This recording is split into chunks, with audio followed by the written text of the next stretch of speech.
श्री शिवाय नमस्तुभ्यम। स्वागत है आपका शिव पुराण श्रीरुद्र संहिता द्वितीय खंड 35वें अध्याय में। वीरभद्र का आगमन। दक्ष बोले, हे विष्णु, कृपा निधान, मैं बहुत भयभीत हूँ। आपको ही मेरी और मेरे यज्ञ की रक्षा करनी है। प्रभु, आप ही इस यज्ञ के रक्षक हैं।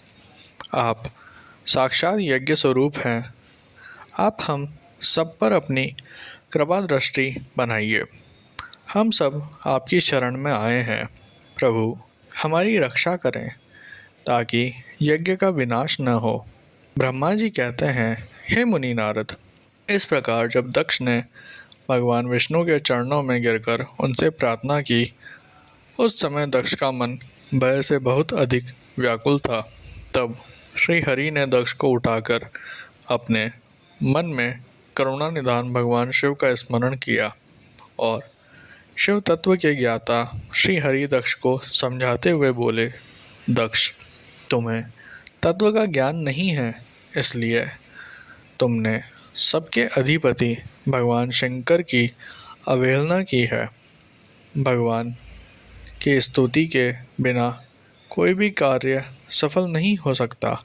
उस कार्य में अनेक परेशानियां आती है। जहाँ पूजनीय व्यक्तियों की पूजा नहीं होती, वहाँ गरीबी, मृत्यु तथा भय का निवास होता है।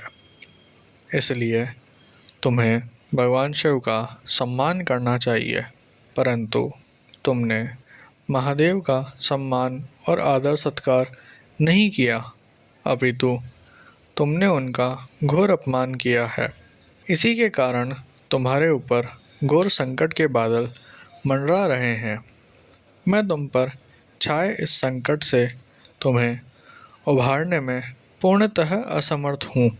ब्रह्मा जी कहते हैं, नारद, भगवान विष्णु का वचन सुनकर दक्ष सोच में डूब गया।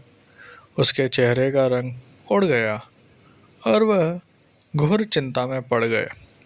तभी भगवान शिव द्वारा भेजे गए गणों सहित वीरभद्र और महाकाली का उनकी सेनाओं सहित उस यज्ञशाला में प्रवेश हुआ। वे सभी महान पराक्रमी थे। उनकी गणना करना असंभव था। उनके सिंहनाद से सारी दिशाएं गूंज रही थी। पूरे आसमान में धूल और अंधकार के बादल छाए हुए थे। पूरी पृथ्वी पर्वतों, वनों और काननों सहित कांप रही थी। समुद्रों में ज्वार-भाटा उठ रहा था। उस विशालकाय सेना को देखकर समस्त देवता आश्चर्यचकित थे। उन्हें देखकर दक्ष अपनी पत्नी के साथ भगवान विष्णु के चरणों में गिर पड़े और बोले, हे प्रजापालक विष्णु, आपके बल से ही मैंने इस विशाल यज्ञ का आयोजन किया था। प्रभु, आप कर्मों के साक्षी तथा यज्ञों के प्रतिपालक हैं। आप ही धर्म के रक्षक हैं। अतः प्रभु श्री हरि, आप ही यज्ञ को विनाश से बचा सकते हैं।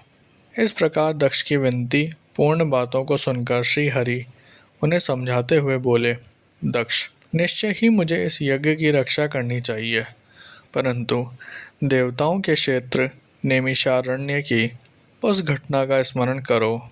इस यात्रा के आयोजन में क्या तुम उस घटना को भूल गए हो? यहाँ इस यज्ञशाला की ओर तुम्हारी रक्षा करने में कोई भी देवता समर्थ नहीं है। इस समय जब महादेव जी के गण और उनके सेनापति वीरभद्र तुम्हें भगवान शिव का अपमान करने का दंड देने आए हैं, उस समय कोई मूर्ख ही तुम्हारी सहायता को आगे आ सकता है। दक्ष, केवल कर्म ही समर्थ नहीं होते, अपितु कर्म को करने में जिसके सहयोग की आवश्यकता होती है, उसका भी उतना ही महत्व है। भगवान शिव ही कर्मों के कल्याण की शक्ति देते हैं। जो शांत मन से भक्तिपूर्वक उनकी पूजा अर्चना करता है, महादेव जी उसे तत्काल ही उस कर्म का फल देते हैं। जो मनुष्य ईश्वर के अस्तित्व को नहीं मानते, वे नरक के भागी होते हैं। दक्ष, यह वीरभद्र शंकर के गणों का ऐसा सेनापति है जो शिवजी के शत्रु का तुरंत नाश कर देता है। निसंदेह यह तुम्हारा तथा यहाँ पर उपस्थित सभी लोगों का नाश कर देगा। शिवजी की आज्ञा का उल्लंघन करके मैं तुम्हारे यज्ञ में आया हूँ, जिसका दुष्परिणाम मुझे भी भोगना पड़ेगा। अब इस विनाश को रोकने की शक्ति मेरे पास नहीं है।